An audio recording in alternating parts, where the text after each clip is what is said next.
Hello बच्चों, let's read the question. So question says that 1 mole of an ideal gas is subjected to two-step reversible process A to B and B to C. The pressure at A and C is same. A and C the pressure is same. Mark the correct statement. Now पहला statement है work involve in the path of A B is zero. क्या A से लेकर B तक में work equals to zero होगा?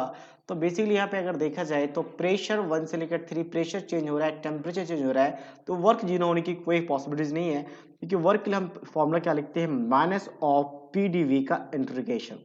तो minus PDV का इंटीग्रेशन लिखते हैं कहां से लेकर V1 से लेकर V2 तक। तो ऑब्वियसली प्रेशर चेंज हो रहा है, साथ साथ में टेम्परेचर चेंज हो रहा है, और यहाँ पे प्रेशर टेम्परेचर में वॉल्यूम कांस्टेंट होता तो वर्क को जीरो कहते हैं, बट वॉल्यूम कांस्टेंट नहीं है, क्योंकि pressure is not directly proportional to the temperature. क्योंकि प्रेशर अगर ट्रिपल हुआ तो टेम्परेचर भी ट्रिपल होना चाहिए था, जबकि टेम्परेचर ट्रिपल से भी ज्यादा हो गया।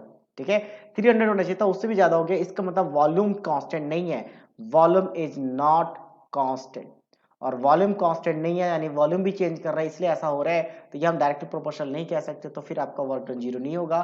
तो पहला स्टेटमेंट इनकरेक्ट है। अच्छा, वर्क डन की निकालने की बात करें हम कैसे निकालेंगे, तो पी वी इसको एनआरटी से यूज कर लेते हैं। ये एन आर टी बाय क्या आ जाएगा, वी इंटू डी वी लिख सकते हैं, V1 से लेकर V2 तक। अब यहाँ पे कोई भी चीज कांस्टेंट नहीं है, ना वी टेम्परेचर, ना टेम्परेचर कांस्टेंट, ना वी कांस्टेंट है, ना ही प्रेशर कांस्टेंट है। अगर कोई भी चीज कांस्टेंट है तो हम डायरेक्टली इस फॉर्मूले से निकाल नहीं सकते, यानी डाटा थोड़ा सा इनसफिशिएंट माना जा सकता है, तो ऑप्शन बी भी हम कैलकुलेट नहीं कर सकते। हाँ, सी और डी की बात करते हैं। Volume of the gas at C point पे।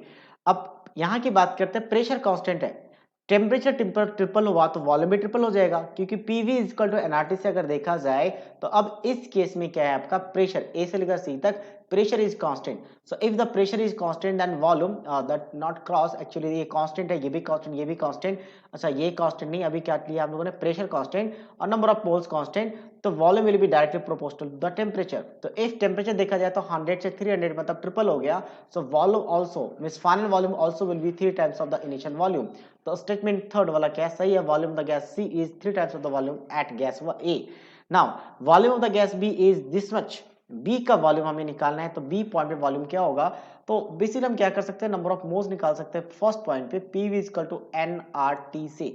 तो एन का वैल्यू क्या होगा, PV by R T. Pressure कितना आपका 1 है, वॉल्यूम कितना है, वॉल्यूम नहीं पता, तो वॉल्यूम इसमें इनिशियल पॉइंट पे वॉल्यूम हमें नहीं पता, तो हम number of moles I guess यहाँ पे फाइंड नहीं कर पाएंगे। सो वॉल्यूम को हम यहाँ पे V मान लेते हैं, R को R ही मान लेते हैं, और टेम्परेचर कितना गिवन है, दैट इज इक्वल्स टू 100। अच्छा, हम बात करते हैं पॉइंट बी पे। पॉइंट बी पे हमें क्या चाहिए, तो पीवी इक्वल टू एनआरटी मान लेते हैं, पीवी इक्वल टू एनआरटी। अब पीवी इक्वल टू एनआरटी है, तो इस पॉइंट पे, बी पॉइंट पे हमें क्या चाहिए, हम ये बी पॉइंट की बात करें, एट बी वॉल्यूम चाहिए। तो वॉल्यूम इक्वल टू क्या आ जाएगा, N R T by P. Try करके देखते हैं।